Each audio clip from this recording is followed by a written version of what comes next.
সবাই করতে পারে, কিন্তু একটা সম্পর্ক টিকিয়ে রাখাটা হচ্ছে বড় ব্যাপার। দুইটা মানুষের অনেক ভুল ত্রুটি হবে, নিজেদের মধ্যে মানিয়ে নিতে পারলেই সুন্দর। একজন ভালোবাসি ভালোবাসি বলে চেঁচিয়ে যাবে সারাক্ষণ, অন্যজন ইগনোর করবে, এমনটা হইলে তো হবে না। আজকে স্টোরিটা শুনলে বুঝতে পারবেন একটা ছেলে তার ভালোবাসার মানুষটাকে পাওয়ার জন্য কি না করতে পারে। ভাইটা আমাকে বলে যে আমাদের সম্পর্কটা ছিল 3 বছরের, অতি সাধারণ একটা ছেলে আমি। আমার আব্বু 20 বছর ইতালিতে ছিল, টাকা পয়সা কিরকম ইনকাম করেছে তার নাই বললাম। বাবার টাকা আছে বলে যে বুক ফুলিয়ে চলবো এরকমটা না, এগুলো আমার বাবার টাকা, আমার না। একটা সময় আব্বুরা অনেক কষ্ট করেছে, কত রাত না খেয়েও ছিল, তবে আমি কষ্ট কি জিনিস তা চোখেও দেখিনি। ওনার যখন অনেক অর্থ সম্পদ হয়ে যায় তখন সিলেট মেইন টাউনে 5 তলা বাড়ি করে ফেলে। আমরা নিচের তলায় থাকতাম আর বাকিগুলো ভাড়া দিয়ে দিতাম। প্রিয় মানুষটার কথায় আসি, ওর সাথে পরিচয় আমাদের গ্রামের বাড়িতে। গ্রামে শুধু ঈদের সময় ঘুরতে যেতাম, না হয় বাকি সময় শহরেই থাকতাম। একটা মেলাতে ওর সাথে দেখা, পুরো পরিবারে ওই মেলাতে আসে। ওর চোখগুলো অনেক মায়াবী। আমি ওর খোঁজ খবর নেওয়া শুরু করি যে কোথায় থাকে, কি করে, এইসব। ও তখন ইন্টার ফার্স্ট ইয়ারে ওইখানে একটা কলেজে স্টাডি করতো। আমিও পড়াশোনার মধ্যেই ছিলাম, গ্রামে যেতাম শুধু ওকে একটু দেখার জন্য। ওইখানে একটা ফ্রেন্ড ছিল, ওর বাইক ছিল, আমারও বাইক ছিল, দুজনে শুধু ঘুরঘুর করতাম।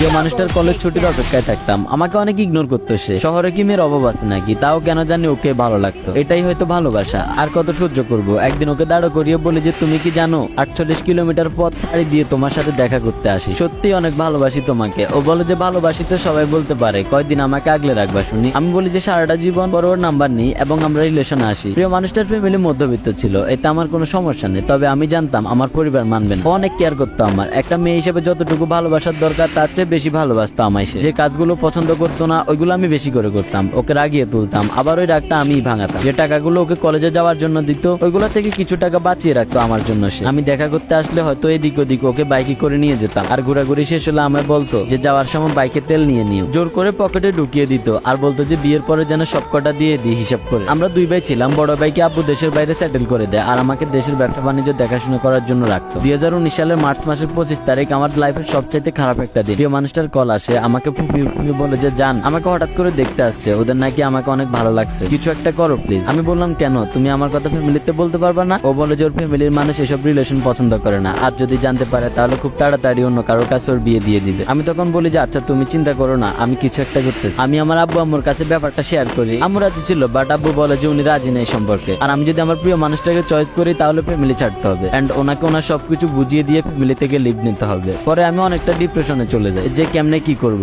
আমি কোনো কাজও জানতাম না যে কিছু একটা করে খাবো। লাইফে যেমন একটা পরিস্থিতির শিকার হতে হবে কখনো ভাবিনি। যার কাছে ভালো পরামর্শের জন্য গিয়েছি ওই বলেছে ফ্যামিলি ছাড়াটা ঠিক হবে না। আমি পর আমার সিদ্ধান্তে ওকে নিয়ে পালিয়ে যাই, অনেক দূরে চলে যাই। একটা দুঃসম্পর্কের মামাতো বা আমাদের থাকার ব্যবস্থা করে। যাই হোক, ওইখানে মানুষের জীবন অনেক সংগ্রামী, উত্তরবঙ্গ বলে কথা। শুরুর দিকে আমি রাজমিস্ত্রির কাছে যোগ দিই, প্রায় 7 মাস ওই কাজটা করি। হয়তো কারো বিশ্বাস হবে না, না হওয়ারই কথা, কারণ আমার বাবা ছিল রাজা এবং ওনার ছেলে বুঝে ওইসব কাজ করবে, কিছুই করার ছিল না, পরিস্থিতির শিকার। আমি যখন ওই কাজটা করে বাসায় ফিরতাম প্রিয় মানুষটা আমাকে জড়িয়ে ধরে অনেক কান্না করতো। ওর এইসব সহ্য হতো না। আমি ওকে বলতাম পাগলি কাজ করে খাই, চুরি না, আর কাজ না করলে চলবো কেমনে? ওই বলতো ওই কাজটা না করতে। পরের কিছুদিন পর আমি শহরে উঠি এবং ফান কোম্পানিতে এসআরের জব পাই। 15,000 টাকা স্যালারি ছিল, সুন্দরভাবে আমাদের দিনগুলো যাচ্ছিল। আমি পালিয়ে যাওয়ার প্রায় 1 বছর পর আমার পরিবার থেকে কল আসে এবং আমাকে বলে যে পরিবারে ফিরে যেতে, বাট আমি যাইনি। ওরা আমাকে ছাড়া যদি 1 বছর থাকতে পারে তাহলে বাকি জীবনটাও থাকতে পারবে। আজ প্রায় 3 বছর আমরা হাসি খুশি সংসার করতেছি, আলহামদুলিল্লাহ অনেক হ্যাপি আছি। ওর পরিবার আমার পরিবার সবাই রাজি, কিন্তু এখন আমরা রাজি না। অনেক খারাপ সময় গেছে আমাদের, ওই সময়ের কথাগুলো মনে পড়লে এখনো চোখে পানি টলটল করে। কই কাউকে তো পাই নাই তখন। আমার প্রিয় মানুষটা স্যাক্রিফাইস আর নাই বললাম। ওর মতো প্রতিটা ছেলের কপালে একটা ভালো মেয়ে জুটুক।